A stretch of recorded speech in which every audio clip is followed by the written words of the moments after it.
اب اگر ہم نے چیف سے بات نہ کی اور چیف کو علم ہو گیا کہ عمران نے ہمیں واپس بھیج دیا ہے، لیکن ہم نے اپنے طور پر کام کیا ہے اور چاہے ہم مشن مکمل ہی کر لیں، لیکن چیف کے نقطۂ نظر سے ہم انتہائی سخت سزا کے مستحق ہوں گی، کیونکہ ہم نے ٹیم لیڈر کے حکم کے خلاف ورزی کی ہے، اور چیف جو سزا دیتا ہے اس کا تصور بھی روح فرسا ہوتا ہے۔ وہ آدمی پر پاگل اور بھوکے کتے چھوڑ دیتا ہے، اور اگر ہم نے چیف سے اجازت مانگی تو چیف پہلے عمران سے بات کرے گا، اور اگر عمران نے اجازت دی تو ہمیں کام کرنے کی اجازت ملے گی، ورنہ نہیں، جولیا نے کہا۔ اس کا مطلب تو یہ ہوا کہ اصل چیف عمران ہی ہے، صالحہ نے منہ بناتے ہوئے کہا۔ جب تک مشن مکمل نہیں ہو جاتا وہ واقعی چیف ہوتا ہے، کیونکہ چیف کا نقطہ نظر یہی ہے کہ مشن کے دوران ٹیم لیڈر ہی فیصلے کا اختیار رکھتا ہے، اس کی ذمہ داری ہوتی ہے مشن کی تکمیل کی، اور چیف کسی طور پر بھی نہ تو خود مداخلت کرتا ہے اور نہ کسی کو مداخلت کی اجازت دیتا ہے۔ جولیا نے صالحہ کو سمجھاتے ہوئے کہا، تو پھر تمہیں خود عمران سے بات کرنی چاہیے تھی، بلکہ اب کر لو، وہ ہوٹل میں ٹھہرا ہوا ہے، وہاں فون کر لیتے ہیں۔ صالحہ نے کہا، نہیں، اب ہم یہاں ہیں، اس لیے پروٹوکول کے مطابق ہمیں چیف سے بات کرنی چاہیے۔ اگر چیف اجازت دے گا تب ہم عمران سے بات کریں گے، یا پھر چیف اگر مناسب سمجھے گا تو وہ خود عمران سے بات کر لے گا۔ جولیا نے کہا، تو پھر کرو فون۔ صالحہ نے کہا، لیکن چیف نے یہی بات پوچھنی ہے کہ ہم علیحدہ کیوں کام کرنا چاہتی ہیں، اور ہمارے پاس ایسا کیا لاہے عمل ہے کہ ہماری کارکردگی بھی درست ہو اور عمران اور اس کے ساتھیوں کے مشن میں بھی رکاوٹ پیدا نہ ہو۔ اس کا میرے پاس کیا جواب ہوگا؟ جولیا نے کہا، میرا خیال ہے کہ ہم کافرستان کے دارالحکومت جائیں اور وہاں ملٹری میں اپنی جیسی خواتین تلاش کر کے ان کا میک اپ کر لیں تو کسی بھی بہانے بون چھانی پہنچا جا سکتا ہے۔ بہرحال یہ ایک آئیڈیا ہے، باقی جو بھی حالات ہوں گے ویسے ہی کام کر لیا جائے گا۔ صالحہ نے کہا، بات تو تمہاری ٹھیک ہے، اوکے، میں بات کرتی ہوں چیف سے، جولیا نے کہا، اور ریسیور اٹھا کر اس نے نمبر ڈائل کرنے شروع کر دیے۔ X2۔ رابطہ قائم ہوتے ہی دوسری طرف سے چیف کی مخصوص آواز سنائی دی۔ جولیا بول رہی ہوں جناب، جولیا نے مؤدبانہ لہجے میں کہا۔ یس، X2 نے اسی سپاٹ لہجے میں کہا۔ میں اپنے فلیٹ سے بول رہی ہوں جناب، جولیا نے کہا۔ مجھے معلوم ہے، صالحہ بھی تمہارے ساتھ بھاٹان سے آئی ہے اور وہ اپنے فلیٹ کی بجائے تمہارے فلیٹ پر ہی موجود ہے، چیف نے جواب دیا تو جولیا کے ساتھ ساتھ صالحہ کے چہرے پر بھی حیرت کے تاثرات ابھر آئے۔ آپ کو کیسے علم ہو گیا جناب ہماری آمد کا اور صالحہ کا میرے فلیٹ میں موجودگی کا؟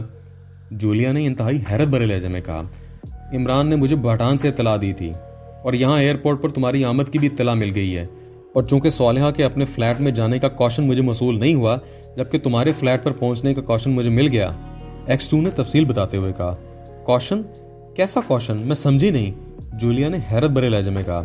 جب بھی ٹیم کسی مشن پر جاتی ہے تو ظاہر ہے مشن پر جانے والے افراد کے فلیٹ تب تک خالی رہتے ہیں، ایک تو ان کی حفاظت ضروری ہوتی ہے اور دوسری بات کہ کوئی غلط آدمی فلیٹ میں داخل ہو کر کوئی کارروائی نہ کر سکے، اس لیے ٹیم کے جانے کے بعد فلیٹس میں نصب ایک خصوصی سسٹم آن کر دیا جاتا ہے جس سے مجھے کوشن مل جاتا ہے اور ساتھ ہی چیکنگ بھی ہو سکتی ہے۔ بہرحال مجھے ہر معاملے میں باخبر رہنا پڑتا ہے، X2 نے جواب دیا۔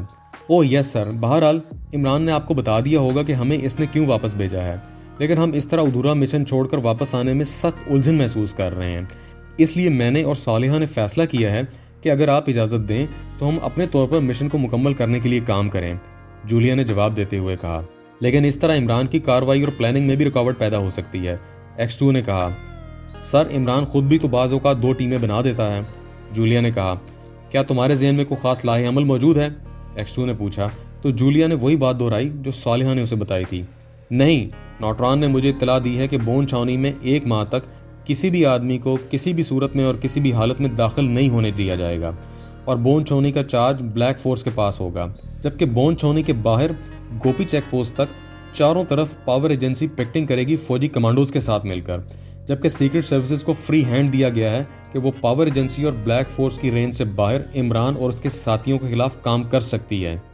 ان حالات میں تمہارا یہ لاہے عمل کامیاب نہیں ہو سکتا، البتہ اگر تم کام کرنے پر آمادہ ہو تو میں اس سلسلے میں براہ راست عمران سے بات کر لوں گا۔ اگر وہ تمہارے کام کرنے پر رضامند ہو گیا تو خود ہی تمہارے لیے کوئی مناسب لائن آف ایکشن دے دے گا، X2 نے کہا۔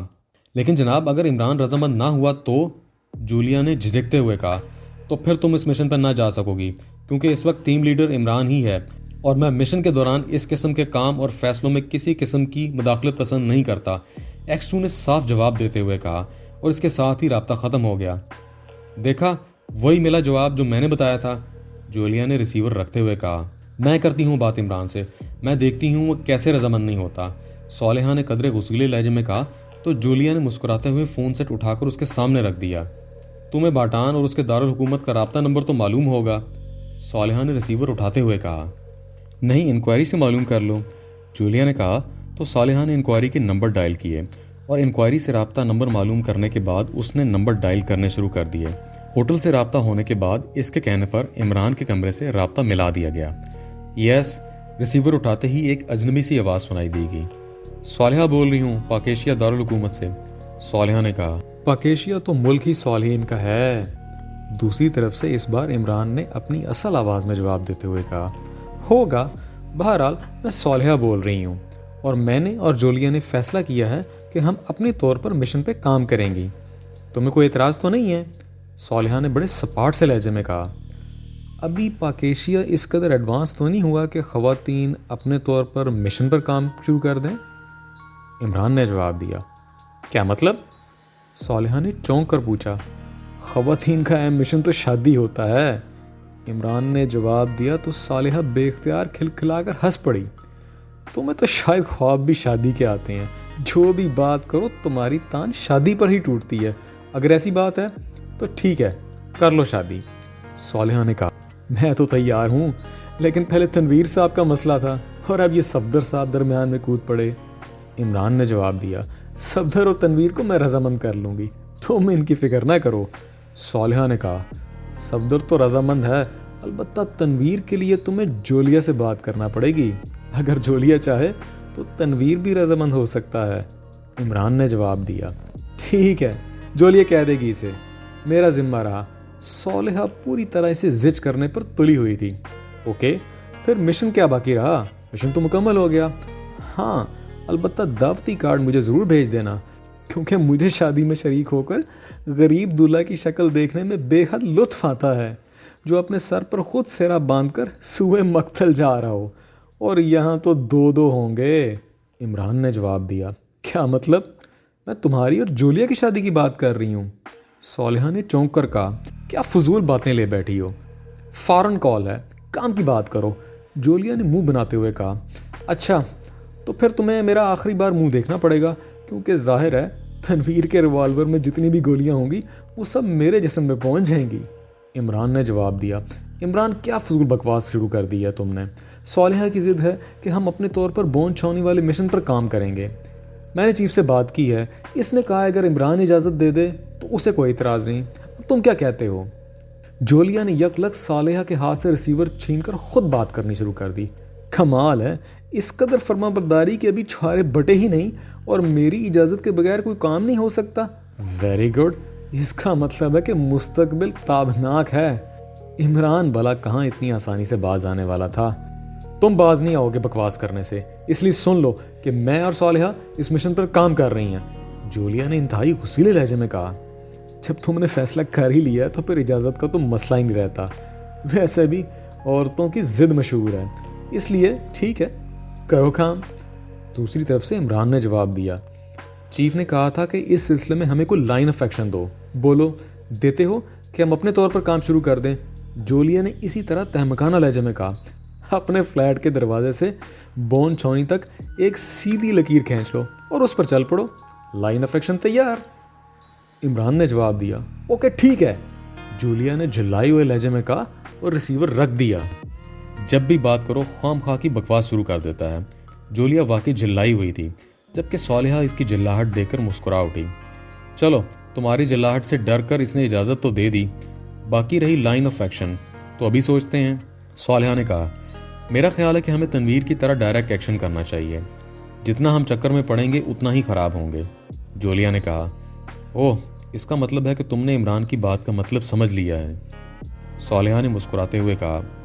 عمران کی بات کا مطلب؟ جولیا نے حیران ہو کر کہا۔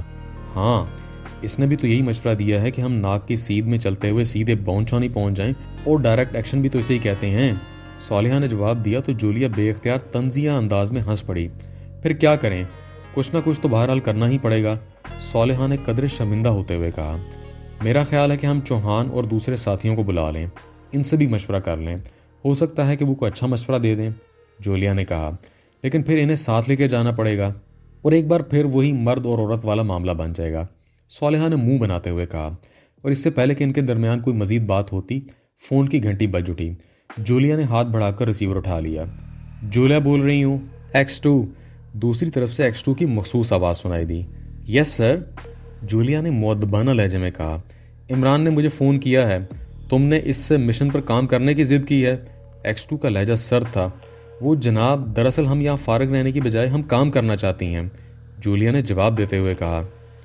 چونکہ تم نے اچھا جواز پیش کیا ہے اس لیے تمہاری ضد کے باوجود تمہیں معافی دی جا سکتی ہے، ورنہ سیکرٹ سروسز میں ضد کو بغاوت کے مترادف قرار دیا جاتا ہے۔ X2 کا لہجہ اس قدر سرد تھا کہ جولیا کے جسم میں سردی کی لہریں دوڑ سی گئیں۔ اس کے ساتھ ہی بیٹھی ہوئی صالحہ کی بھی یہی کیفیت تھی۔ آئی ایم سوری باس، میرے ذہن میں تو بغاوت کا کبھی خیال بھی نہیں آیا، جولیا نے کہا۔ مجھے معلوم ہے، لیکن سیکرٹ سروسز کے مشن انتہائی نازک ہوتے ہیں، ان پر پوری قوم اور ملک کا مستقبل داؤ پر لگا ہوتا ہے، اس لیے مشن کے دوران جو فیصلے کیے جاتے ہیں وہ ملک کی سلامتی اور مشن کی تکمیل کے لیے کیے جاتے ہیں۔ بے جا ضد اور ہٹ درمی بعض اوقات پورے مشن کو تباہ کر کے رکھ دیتی ہے، اور مشن کی ناکامی کا مطلب ملک و قوم کی سلامتی اور مستقبل کو خطرہ کہا جا سکتا ہے۔ یہی وجہ ہے کہ مشن کے دوران عمران کے کام میں کسی قسم کی مداخلت نہ میں خود کرتا ہوں اور نہ کسی دوسرے کی طرف سے پسند کرتا ہوں۔ X2 کا لہجہ اسی طرح سرد تھا۔ یس سر، میں سمجھ گئی، آئندہ میں محتاط رہوں گی سر، جولیا نے فوراً ہی جواب دیا۔ صالحہ کو بھی یہ بات سمجھا دینا، مجھے یقین ہے کہ اس کی وجہ سے تم نے یہ ضد کی ہوگی۔ اب وہ سیکرٹ سروس میں شامل ہو چکی ہے، اس لیے اسے بھی آئندہ محتاط رہنا ہوگا، X2 نے کہا۔ یس سر، میں اسے بھی پوری طرح سمجھا دوں گی سر، جولیا نے جواب دیتے ہوئے کہا، اور دوسری طرف سے رابطہ ختم ہونے پر ایک طویل سانس لیتے ہوئے ریسیور رکھ دیا۔ پھر ہاتھ سے پیشانی پر آیا ہوا پسینہ پوچھنے لگی۔ مجھے یہ اندازہ بھی نہیں تھا کہ میری اس ضد کا یہ انجام نکل سکتا ہے، صالحہ نے قدرے گھبرائے ہوئے لہجے میں کہا۔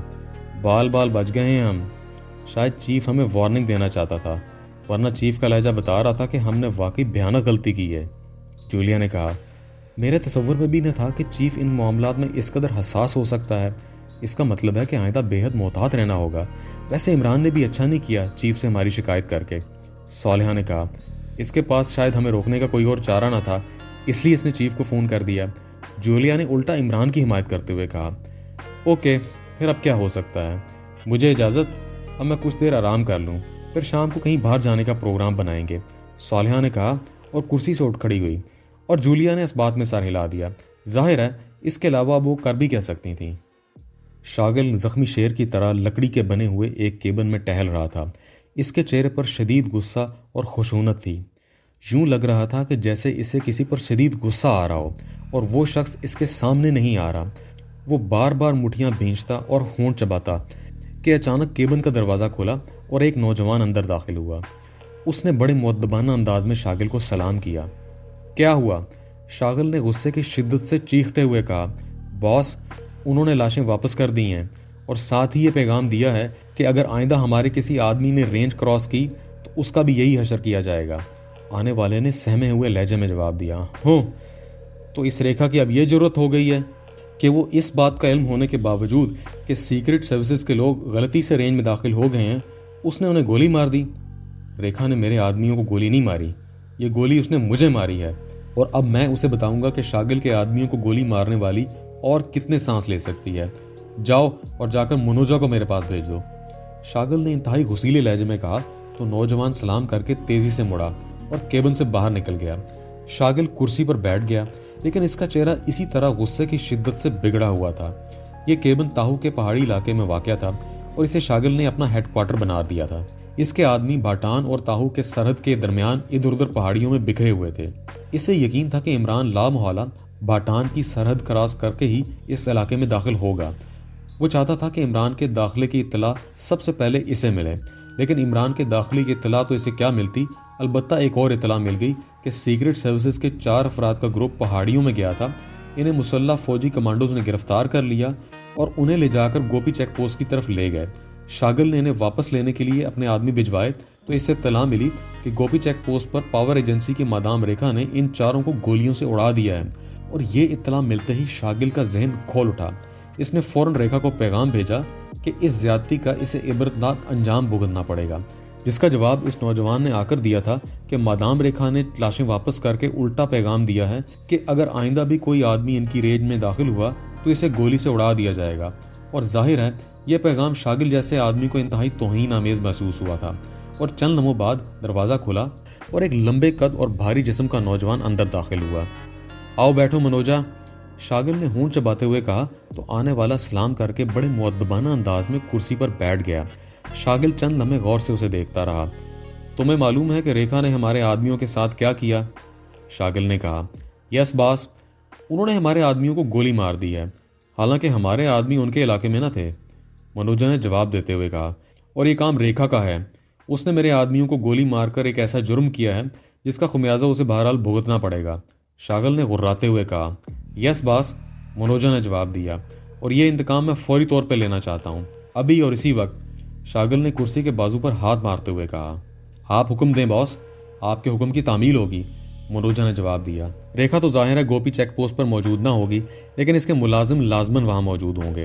تم ایسا کرو کہ اپنے ایکشن گروپ کے آدمی وہاں لے جاؤ اور گوپی چیک پوسٹ پر جتنے بھی آدمی ہیں ان سب کو گولیوں سے اڑا دو، پوری چیک پوسٹ کی اینٹ سے اینٹ بجا دو، ابھی اور اسی وقت، شاگل نے تیز لہجے میں کہا۔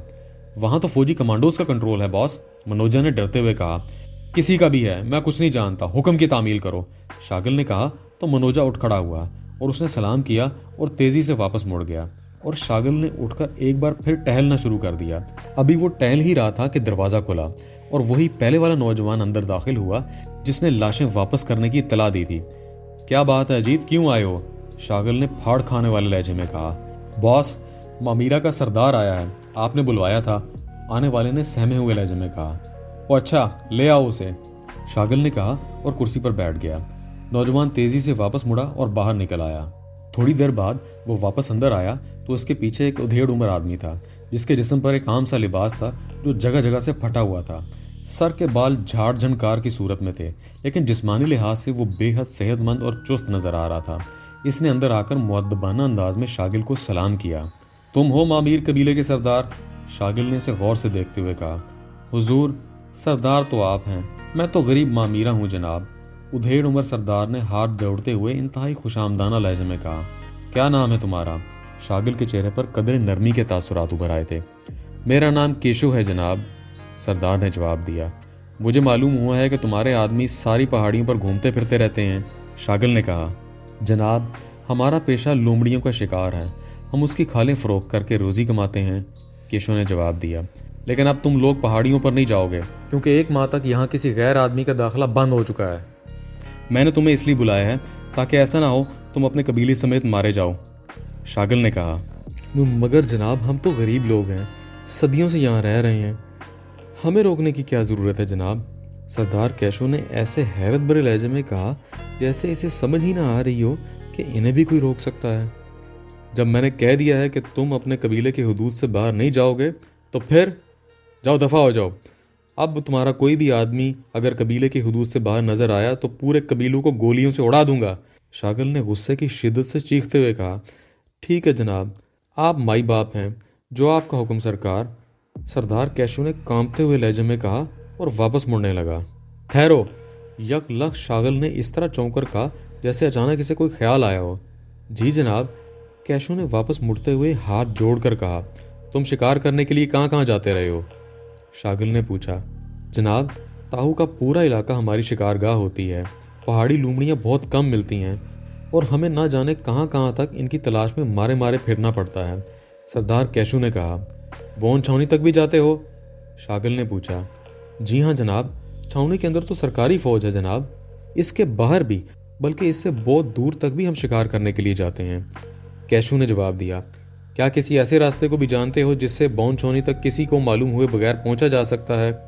شاگل نے کہا۔ نہیں جناب، ایسا تو کوئی راستہ نہیں ہے جناب، کیشو نے جواب دیا۔ ٹھیک ہے، جاؤ، جیسا میں نے کہا ویسا ہی کرو۔ اب اگر تم یا تمہارا کوئی آدمی قبیلے کے حدود سے باہر نظر آیا تو اسے بغیر پوچھے گولی سے اڑا دیا جائے گا، شاگل نے کہا۔ جناب، ہم لوگ کہاں سے کھائیں گے جناب، ہم تو بھوکے مر جائیں گے، سردار نے روتے ہوئے کہا۔ تمہارے پاس غلے کا ذخیرہ نہیں ہوتا، کیا کھاتے ہو؟ شاگل نے حیران ہو کر پوچھا۔ جناب، ہم تو پہاڑوں میں پائی جانے والی جڑی بوٹیاں اور درختوں کے پھل سے گزارا کرتے ہیں، گوشت کے لیے پہاڑی خرگوش اور ہرن وغیرہ شکار کر لیتے ہیں، اگر ہمیں روک دیا گیا تو ہم سب بھوکے مر جائیں گے، سردار نے کہا۔ تمہارے قبیلے میں کل کتنے افراد ہیں؟ شاگل نے پوچھا۔ 600-700 کے قریب ہیں جناب، جن میں مرد بھی ہیں، عورتیں بھی ہیں، بوڑھے اور بچے بھی، سردار نے جواب دیا، تو میں تمہارے قبیلے کے لیے اتنا کر سکتا ہوں کہ تمہارے 10 آدمیوں کو خصوصی پاس جاری کر دوں، لیکن یہ سن لو کوئی عورت باہر نظر نہ آئے۔ شاگل نے کہا، ٹھیک ہے جناب، آپ کی بے حد مہربانی ہوگی جناب، کم سے کم ہم بھوکے مرنے سے تو بچ جائیں گے جناب، اور ویسے بھی ہماری عورتیں قبیلے کی حدود سے باہر نہیں نکلتیں۔ سردار نے خوش ہوتے ہوئے کہا، اجیت اسے ساتھ لے جاؤ اور اسے 10 ریڈ کارڈ دے دو اور پورے علاقے میں اعلان کرا دو کہ اس ریڈ کارڈ ہولڈر کو کچھ نہ کہا جائے۔ شاگل نے کہا، یس سر، اجیت نے جواب دیا اور سردار کو ساتھ لیے کیبن سے باہر آ گیا۔ شاگل کیبن میں دوبارہ ٹہلنے لگا، آخر یہ عمران اور اس کے ساتھی کہاں غائب ہو گئے؟ کہیں وہ واپس تو نہیں چلے گئے؟ شاگل نے بڑبڑاتے ہوئے کہا، اور اس کے ساتھ ہی وہ مڑا اور اس نے میز پر موجود خصوصی ساخت کا ٹرانسمیٹر اٹھایا اور اس پر مخصوص فریکوینسی ایڈجسٹ کرنا شروع کر دی۔ فریکوینسی ایڈجسٹ کرنے کے بعد اس نے بٹن آن کر دیا۔ Hello hello, Shagal calling, over. Shagal نے کرسی پر بیٹھ کر بار بار کال دینا شروع کر دی۔ یس، کرامے اٹینڈنگ، اوور۔ چند لمحوں بعد ہی ایک مردانہ آواز سنائی دی، لہجہ انتہائی مؤدبانہ تھا۔ کیا بات ہے، تم نے ابھی تک کوئی رپورٹ ہی نہیں دی؟ شاگل نے حلق کے بل چیختے ہوئے کہا، باس، عمران اور اس کے ساتھیوں نے ابھی تک کسی دوسری طرف سے سرحد عبور نہیں کی، ہم پوری طرح چوکنا ہیں، اوور۔ دوسری طرف سے کہا گیا، تم ایسا کرو کہ اپنے آدمیوں کا ایک گروپ بھاٹان کے دارالحکومت بھیجو تاکہ وہاں عمران اور اس کے ساتھیوں کو تلاش کرے۔ مجھے یقین ہے کہ یہ لوگ سیاح کے روپ میں کسی بھی بڑے ہوٹل میں ٹھہرے ہوں گے۔ اس گروپ میں سباٹے کو بھی شامل کر لینا، وہ عمران اور اس کے ساتھیوں سے اچھی طرح واقف ہے، وہ انہیں تلاش کر لے گا اور پھر ان کی نگرانی کرانا، لیکن سباٹے کو کہہ دینا کہ وہ پوری طرح محتاط رہے۔ سباٹے تمہارے ساتھ مسلسل رابطہ رکھے گا، اس طرح تمہیں بھی پیشگی اطلاع مل جائے گی کہ عمران کس طرف سے داخل ہوتا ہے، اوور۔ شاگل نے کہا، یس سر، میں سباٹے کو بھی روانہ کرتا ہوں، اوور۔ دوسری طرف سے کرامے نے جواب دیتے ہوئے کہا، اوور اینڈ آل۔ شاگل نے قدر اطمینان بھرے لہجے میں کہا اور ٹرانسمیٹر آف کر دیا۔ اسی لمحے دروازہ کھلا اور اجیت اندر داخل ہوا۔ حکم کی تعمیل کر دی ہے باس، اجیت نے مؤدبانہ لہجے میں کہا۔ کون سی حکم کی؟ شاگل نے چونک کر پوچھا۔ وہی، اس مامیر سردار کو 10 ریڈ کارڈ دینے کی جناب، اجیت نے جواب دیا۔ او اچھا، ٹھیک ہے، میں سمجھا گوپی چیک پوسٹ پر کارروائی کی بات کر رہے ہو۔ شاگل نے ایک طویل سانس لیتے ہوئے کہا، وہ تو آپ نے منوجا کو حکم دیا تھا باس، اجیت نے جواب دیا۔ ہاں مجھے یاد آ گیا، اب مزید میرا سر نہ کھاؤ، سمجھے؟ شاگل نے انتہائی غصیلے لہجے میں کہا۔ باس ایک بات پوچھ سکتا ہوں؟ چند لمحے خاموش رہنے کے بعد اجیت نے کہا تو شاگل نے چونک کر اس کی طرف دیکھا۔ کیا بات ہے؟ شاگل نے کہا، باس آپ نے مامیر سردار کو 10 ریڈ کارڈ دے دیے ہیں، لیکن کہیں عمران اور اس کے ساتھی ان ریڈ کارڈ کی مدد سے آگے نہ بڑھ جائیں۔ اجیت نے کہا تو شاگل ایک جھٹکے سے کرسی سے اٹھ کھڑا ہوا، اس کا چہرہ یک لخت آگ کی طرح تپ اٹھا۔ تم مجھے احمق سمجھتے ہو، بیوقوف سمجھتے ہو، میں کوئی نادان بچہ ہوں؟ تمہارا مطلب ہے میں پاگل ہوں؟ شاگل نے پھاڑ کھانے والے لہجے میں کہا تو اجیت کا چہرہ خوف کی وجہ سے یک لخت زرد پڑ گیا۔ میرا تو یہ مطلب تھا باس، میں تو، اجیت نے انتہائی سہمے ہوئے لہجے میں کہا۔ تو اور کیا مطلب تھا؟ تم نے یہ کیوں بات سوچی احمق؟ عمران اور اس کے گروپ میں 2 عورتیں بھی شامل ہیں، اس لیے میں نے سختی سے منع کر دیا ہے کہ کارڈ کسی عورت کو نہ دیا جائے۔ اس کے علاوہ مامیرا قبیلہ بھاٹان سرحد سے کافی اندر ہے، جبکہ پوری سرحد پر ہمارے آدمیوں نے پیکٹنگ کر رکھی ہے اور یہ مقامی قبیلہ ہے۔ میں کافرستان کی سیکرٹ سروسز کا چیف ہوں، مجھے آج تک اس قبیلے کے بارے میں علم نہ تھا، یہاں آ کر پتہ چلا تو عمران جو کہ پاکیشیا کا رہنے والا ہے، اس لیے اسے اس قبیلے کا کیسے علم ہوگا؟ نان سینس، احمق، مجھے سبق دیتا ہے، جاؤ دفع ہو جاؤ، گیٹ آؤٹ۔ شاگل نے پوری وضاحت کرتے ہوئے کہا تو اجیت تیزی سے مڑا اور اس قدر تیزی سے کیبن سے باہر نکلا جیسے اس کے پیچھے پاگل کتے لگ گئے ہوں۔ کمرے کا دروازہ ایک دھماکے سے کھلا تو کرسی پر بیٹھے ہوئے عمران نے چونک کر دروازے کی طرف دیکھا۔ اس کے ساتھ ہی اس کی آنکھوں میں حیرت کی جھلکیاں ابھری ہوئی تھیں، کیونکہ کمرے میں داخل ہونے والا کسی خانہ بدوش پہاڑی قبیلے کا فرد نظر آ رہا تھا۔ اس کے جسم پر عام سا لباس تھا، لیکن اس کی آنکھوں میں تیز چمک تھی اور وہ ادھیڑ عمر ہونے کے باوجود انتہائی صحت مند نظر آ رہا تھا۔ اس کے پیچھے کیپٹن شکیل اندر داخل ہوا اور اس نے مڑ کر دروازہ بند کر دیا۔ اس ادھیڑ عمر آدمی نے بڑے مؤدبانہ انداز میں جھک کر عمران کو سلام کیا۔ بیٹھو نارنگ، کیپٹن شکیل نے دروازہ بند کرتے ہی مڑتے ہوئے اس ادھیڑ عمر آدمی کو مخاطب ہو کر کہا اور وہ عمران کے سامنے پڑی ہوئی کرسی پر بڑے مؤدبانہ انداز میں بیٹھ گیا۔ عمران صاحب، اس کا نام نارنگ ہے، اس کا تعلق تاہو کے علاقے میں ایک قدیم قبیلے سے ہے جو مامیرا قبیلہ کہلاتا ہے۔ یہ لوگ پہاڑی لومڑیوں کی کھالیں اکٹھی کر کے فروخت کرتے ہیں۔ میں ایک ضروری کام سے بازار گیا تو میری نظر ایک دکان کے شو کیس میں پہاڑی لومڑیوں کی کھال پر پڑی۔ میں بے حد حیران ہوا کیونکہ ایسی لومڑیاں اکثر نایاب سمجھی جاتی ہیں۔ میں دکان کے اندر گیا تو وہاں نارنگ موجود تھا۔ دکاندار نے میرا اس سے تعارف کروایا۔ میں اسے ویسے ہی اپنے شوق کی خاطر ہوٹل میں لے گیا، اس سے تفصیلی بات کی۔ باتوں کے دوران اس نے بتایا کہ ان کا قبیلہ تاہو میں رہتا ہے اور بقول اس کے وہاں آج کل فوجی اور سرکاری لوگ جگہ جگہ چھاونی ڈالے ہوئے ہیں۔ ان کے سردار کو کسی بہت بڑے سرکاری افسر نے بلا کر پہلے حکم دیا کہ پورا قبیلہ اپنی حدود سے باہر نہ نکلے۔ پھر سردار کے رونے پیٹنے پر کہ اس طرح تو لوگ بھوکے مر جائیں گے، اس فوجی افسر نے انہیں 10 سرخ کارڈ دیے کہ جن کے پاس یہ کارڈ ہو اسے کچھ نہ کہا جائے اور اس کارڈ کی مدد سے یہ کھالی یہاں بیچنے آیا ہے تاکہ یہ کافی سارا غلہ واپس لے جائے۔ کیپٹن شکیل نے پوری تفصیل سے نارنگ کا تعارف کراتے ہوئے کہا، او مجھے یاد آ گیا، یہ ممیرا قبیلہ تو بون چھاونی سے زیادہ دور نہیں رہتا، یہ قدیم ترین قبیلہ ہے۔ عمران نے کہا۔ اس کی آنکھوں میں اچانک چمک سی ابھر آئی۔ آپ کی بات درست ہے جناب، بون چھاونی بھی ہمارے ہی علاقے میں بنی ہے، نارنگ نے جواب دیا۔ وہ کارڈ تمہارے پاس ہے؟ عمران نے کہا تو نارنگ نے اس بات میں سر ہلا دیا۔ پھر جیب سے ایک سرخ کارڈ نکال کر اس نے عمران کی طرف بڑھا دیا۔ عمران نے کارڈ دیکھا تو اس کے چہرے پر بے اختیار مسکراہٹ پھیل گئی، کیونکہ کارڈ پر کافرستان سیکرٹ سروس کی مہر اور شاگل کے دستخط موجود تھے۔ اس کا مطلب تھا کہ ممیرہ قبیلے کا سردار جسے بہت بڑا سرکاری افسر کہہ رہا تھا وہ شاگل تھا۔ پھر کوئی مزید بات بھی ہوئی؟ عمران نے کیپٹن شکیل کی طرف سوالیہ نظروں سے دیکھتے ہوئے کہا، جی ہاں، میں نے اپنے طور پر ایک بہت بھاری رقم آفر کر دی ہے اور اس نے آفر کو تسلیم بھی کر لیا ہے، اس لیے میں اسے لے کر آپ کے پاس آیا ہوں۔ کیپٹن شکیل نے کہا، کیا بات طے ہوئی ہے؟ عمران نے پوچھا۔ یہ غلے کے چھکڑوں میں ہمیں چھپا کر اپنے قبیلے میں لے جائے گا۔ اس کے بعد اس کے سردار سے بات چیت ہو گئی ہے۔ ویسے اس نے جو کچھ بھی بتایا ہے اس کے مطابق یہ ہمیں کسی کی نظروں میں آئے بغیر بون چھاونی تک لے کے جا سکتے ہیں۔ کیپٹن شکیل نے کہا، جناب آپ فکر نہ کریں، ہم پہاڑی لوگ ہیں، جو کچھ کہتے ہیں سچ کہتے ہیں، جھوٹ نہیں کہتے، نارنگ نے کہا۔ لیکن اگر ان سرکاری آدمیوں کو تم پر شک پڑ گیا تو تم جانتے ہو کہ وہ تمہیں اور تمہارے قبیلے کو گولیوں سے بھون سکتے ہیں۔ عمران نے کہا، مجھے معلوم ہے جناب، لیکن ہماری تو پوری زندگی ہی خطرات میں گزری ہے جناب۔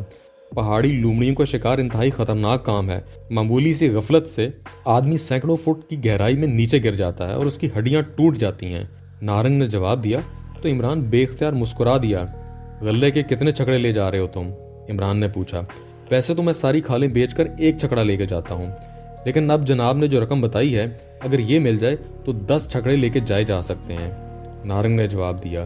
نہیں، 10 چھکڑے دیکھ کر وہ لوگ شک میں پڑ جائیں گے، اس لیے چھکڑا ایک ہی جائے گا، اور مجھے یقین ہے کہ وہ لوگ اس چھکڑے کی انتہائی باریک بینی سے تلاشی لیں گے۔ اس لیے اگر تمہارا پلان یہ ہے کہ ہم سب اس چھکڑے میں چھپ کر سرحد پار کر لیں تو ایسا ناممکن ہے، عمران نے کہا۔ میرا تو یہی پلان ہے اور یہی پلان میں نے نارنگ سے ڈسکس بھی کیا ہے، کیپٹن شکیل نے کہا۔ نہیں، یہ 100% رسک ہے۔ بہرحال تم نے نارنگ کو یہاں بلا کر ڈیڈ لاک توڑ دیا ہے اور یہ بہت بڑی کامیابی ہے، عمران نے مسکراتے ہوئے کہا۔ Deadlock? کیا مطلب؟ کیپٹن شکیل نے چونک کر پوچھا۔ حقیقت یہی ہے کہ اس بار حکومت کافرستان نے بون چھاونی کے گرد انتہائی سخت محاصرہ کر کے ایسا ڈیڈ لاک پیدا کر دیا تھا کہ میں باوجود بے پناہ مغز ماری کے کوئی ایسا راستہ نہ نکال سکا تھا جس پر چلتے ہوئے میں بون چھاونی تک پہنچ سکتا تھا۔ تم نے نارنگ سے تعارف کرا کر دراصل یہ ڈیڈ لاک ختم کر دیا ہے۔ اب ایک ایسا راستہ سامنے آ گیا ہے جس کو استعمال کر کے اس ڈیڈ لاک کو ختم کیا جا سکتا ہے، عمران نے کہا تو کیپٹن شکیل کی آنکھوں میں مسرت کے چراغ سے جل اٹھے۔ ظاہر ہے عمران کا یہ فکرہ اس کے لیے انتہائی مسرت آمیز تھا کہ عمران نے ایک لحاظ سے اپنی بے بسی کا اعتراف کر لیا تھا، لیکن کیپٹن شکیل کی وجہ سے اس کی یہ بے بسی ختم ہو گئی تھی اور مشن کی تکمیل کا ذریعہ بھی سامنے آ گیا تھا۔ آپ کی بات درست ہے عمران صاحب، میں خود سوچ سوچ کر پاگل ہو رہا تھا کہ آخر یہ مشن کیسے مکمل ہوگا، کیپٹن شکیل نے کہا۔ میری پاگل ہونے تک تو نوبت نہیں پہنچی تھی، بہرحال اپنے اپنے ظرف کی بات ہے، عمران نے مسکراتے ہوئے کہا تو کیپٹن شکیل عمران کے اس خوبصورت فکرے پر بے اختیار کھلکھلا کر ہنس پڑا۔ جناب میرے لیے کیا حکم ہے؟ نارنگ نے جو خاموش بیٹھا ہوا تھا قدرے بے چین سے لہجے میں کہا۔ کتنی رقم کی آفر کی ہے تم نے اس کو؟ عمران نے کیپٹن شکیل سے پوچھا۔ 10 لاکھ کافرستانی روپے، کیپٹن شکیل نے جواب دیا۔ سنو نارنگ، تم ان تمام راستوں سے بخوبی واقف ہو جو بھاٹان کی سرحد سے تمہارے قبیلے کو جاتے ہیں۔ اگر تم کسی ایسے راستے سے ہمیں اپنے قبیلے تک لے جاؤ کہ راستے میں موجود سرکاری آدمیوں کو پتہ تک نہ چل سکے تو تمہیں 10 لاکھ روپے مزید بھی مل سکتے ہیں، عمران نے نارنگ سے مخاطب ہو کر کہا۔ جناب، وہاں سرحد کے ایک ایک چپے پر سرکاری آدمی موجود ہے،